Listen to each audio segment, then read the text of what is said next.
I must say that I'm somewhat astounded that there has not been one colleague on the other side of the aisle that has brought themselves to acknowledge, much less criticize, the very obvious and blatant efforts of the Biden administration to suppress information in a very, very problematic anti-First Amendment, and I would argue illegal way. And part of this has been admitted by those who were censored.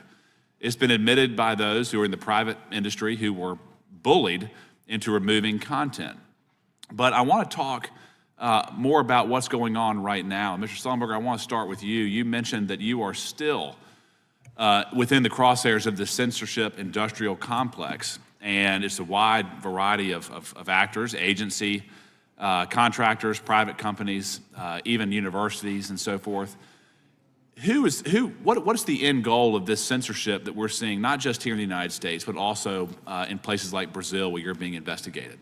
Yeah, thank you. Well, yeah, thank you for asking that question. Yeah, I mean, it's interesting to hear a lot of concerns about who gets to be in the limited space in the Defense Department. By the way, Huffington Post is a left-wing magazine that got in, and Rupa works for a centrist magazine that's in there. It's just not a censorship issue or changing the website. That's pretty ridiculous.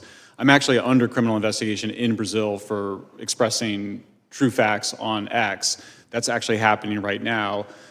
Similarly, we see in Europe, very serious penalties for people that supposedly commit the act of misinformation. And then in Canada, there's actually life imprisonment as a potential punishment for what's the end of these laws and these efforts? Is it total political power? Is it just the easy eradication of dissent? What is the goal? Yeah, I mean, total information control is definitely the goal. They want to control the information and also shape how people understand it. That's why they talk about narrative control.